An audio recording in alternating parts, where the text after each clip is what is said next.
Hey, what's going on, guys? Watomarmelon back again with another market watch for March 21st. As always, if you guys enjoy, make sure to drop a like, subscribe, that sort of stuff, and check out my eBay and TCG player affiliate links in the description below. Supporting me always is appreciated, and note that that TCG player link is new.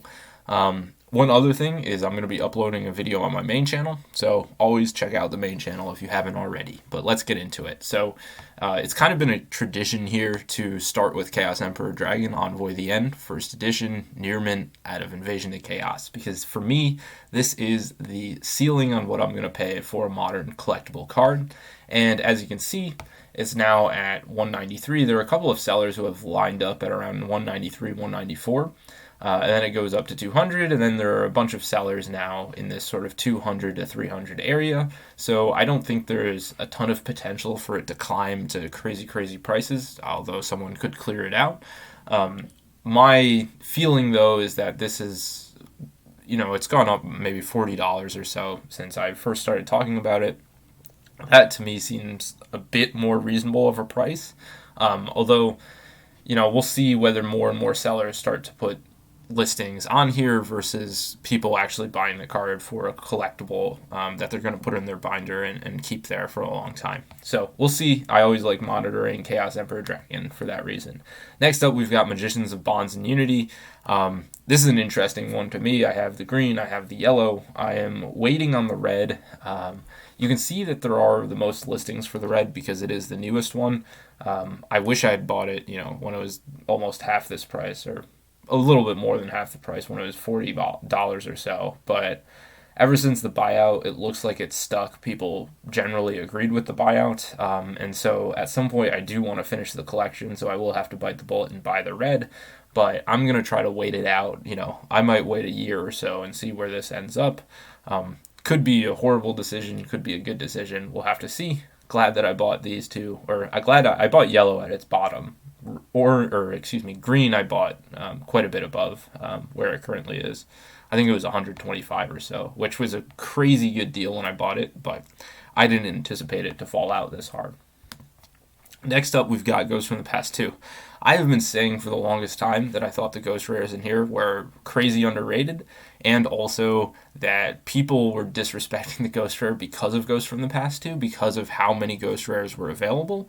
But if Konami decided to not do Ghosts from the Past 3, didn't put them in the rarity collection, it seems like this has gone back to being a more premium rarity. And this is important because other rarities like Collector Rare and Starlight Rare have taken a huge hit due to rarity collection because Quarter Century Secret Rares look like Starlight Rares and are way, way cheaper.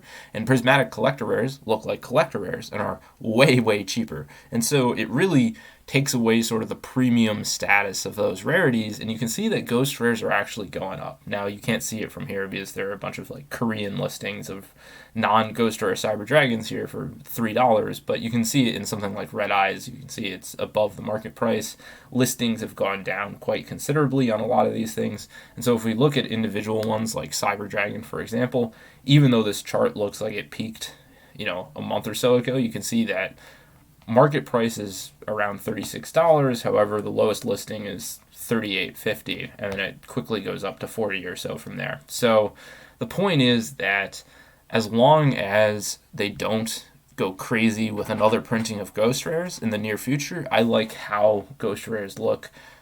Even though people complain about the quality control, which for certain Ghost Rares within this set was not great. The complaints about how it didn't have the 3D effect of 5Ds and such, I get that those 5Ds Ghost Rares look better. However, I don't see a world where Ghost Rares were popular even before the 3D effect.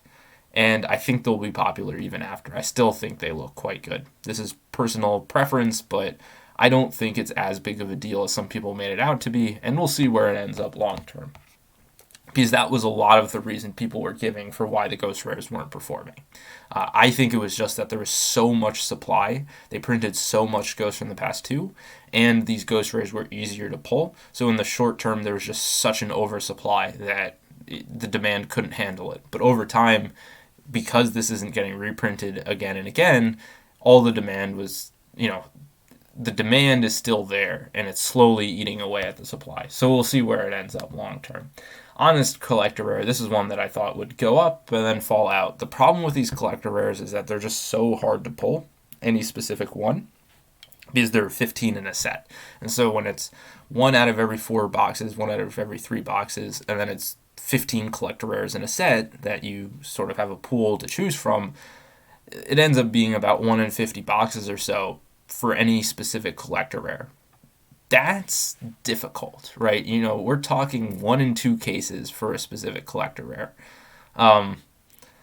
The reality is that's not a lot, and especially with some of these sets that weren't pre-ordered to the same extent, like Valiant Smashers, once people buy it out, there's not a ton of supply to sort of replenish what there once was. And you can see there's one seller at $32 plus $1 shipping, but look at this chart. It bottomed out around 23 and it has gone up and up and up, and you can see that it quickly goes to $40. And there's still sales.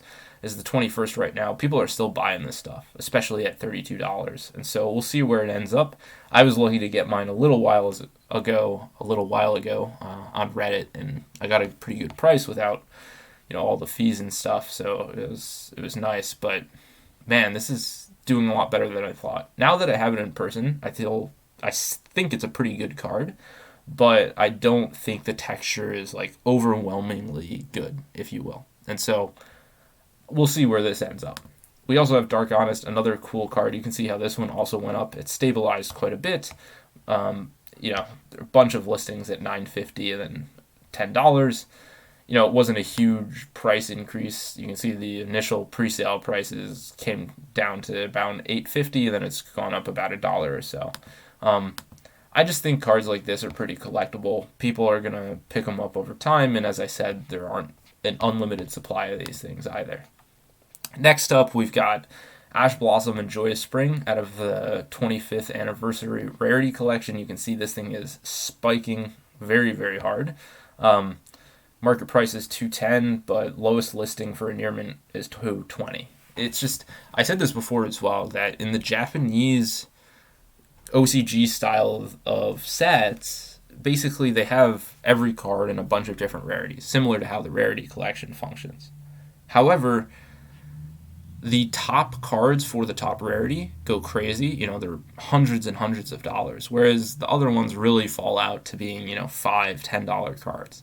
And I was surprised at how cheap the top was from 25th anniversary rarity collection relative to the bottom. There just wasn't as much variance. And I think that the TCG market is now mimicking what the OCG market is, where the top pulls away from the rest of the cards, and then the bottom really falls out, where there are still quite a few of them, but no one wants them. So I think that's what's happening here. You can see it with Ash Blossom, an interesting one that it peaked and then it has gone way, way down since then, is Change of Heart. Now, I really, really like this and how it looks. I'll probably pick up a couple more if I can get a good deal on them to complete the playset. I just think this is a really nice card, but that's all to say that not everything is, going way, way up, and this is something that's sort of closer to the middle of the pack for the quarter or 25th anniversary rarity collection. Masked Hero Darklaw is one that's had a bit of a turbulent time. You can see there's some sales around 20. We have a lower feedback seller at $13.50, although this is probably a pretty good deal if someone wants it. And then you have, it goes back up to $17.50, which is about where the market price is. This is an interesting one. There is the Ultimate Rare, but I think the Ultimate Rare was crazy, crazy overvalued. And what Konami has shown is that a lot of these cards that had one singular high rarity printing are up for reprints. And we'll get into that a little bit more in a couple of cards. But this is a nice hero card. I can see why people want it. And it's one of those ones that you have to be careful because it could go up quite a bit. And so I don't hate it at the current price. Alternate art, Nightmare Unicorn. I just like how this thing looks. It's cool alt art. There are a bunch of listings there. I'm not saying this is a crazy good buy or anything, but I got one. I liked how it looked. It's just a fun one. I like the concept of using alternate arts as a way to sort of reprint cards. I think that's really, really good. Most other trading card games do this. Pokemon, they always have a new art, or most of the time. Um, Konami, they just reprint the same thing. Part of it is the sheer number of different cards there are, but I like when there are collectible cards. You want to give it a higher rarity again. Make a new artwork for it. It might be better than the original artwork, and people, if it's better, are going to go after it. And so I like the idea of doing these all arts, and in the next rarity collection, that is going to be a big thing. So expect more stuff like this, and we'll see where those cards end up. Ancient Fairy Dragon, this is one that I could see being an interesting one, given that a lot of the signer dragons are available in Quarter Century Secret Rare now. You have Stardust and Black Rose. Also, if you want to complete sort of I don't know what they're doing with the signer dragons, where something like Power Tool, there was a set for Power Tool, but Power Tool didn't get any high rarity printing. And so I get that it's not technically a signer dragon, but for me, I don't know. I think it would be a mistake to not print all of them in Quarter Century Secret Rare, especially given that they're not going to do all of them in Starlight Rare. And so, your Black Wing Dragon, just give it a Quarter Century Secret Rare printing in the next rarity collection. It is what it is at this point. Next up, we've got Caius, one of the craziest high value cards I've ever seen. Someone bought one for $540 in near mint. Lowest listing from a top rated seller in English is $600 for near mint. This used to be a $50 card. This to me is mind blowing. I have a playset. I might actually have 4 copies. I never in my wildest dreams could have predicted what this card has done. However, I will say that while this is an iconic printing, I do anticipate this is something that I think Konami is going to reprint in something like a rarity collection. It's a card that is playable in Edison format. I think playable is an understatement.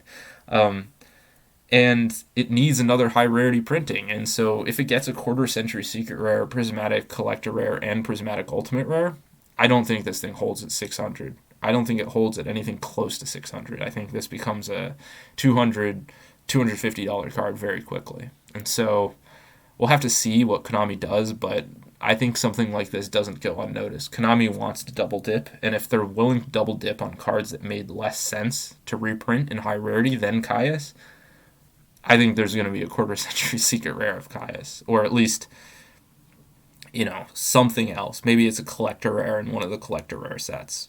I think there's going to be something that sort of prevents this from going even crazier than it already has. Next up, we've got Dogmatica Ecclesia, got a Quarter Century Secret Rare in Rarity Collection, I believe. Ultimate Rare is very, very beautiful. If you've seen the texture on it looks quite nice. $13, not too bad. I'm interested to see where this ends up. I'm not a huge fan of the artwork, but I love the texture on this thing. And so it's one of those things that I might pick up in the future. Another Ultimate Rare is Toon Kingdom. This is one a lot of people predicted to go crazy, and it has done anything but go crazy. It's, a $21 card. Toons are fun, but I think they've lost a bit of their intrigue after COVID has died down here.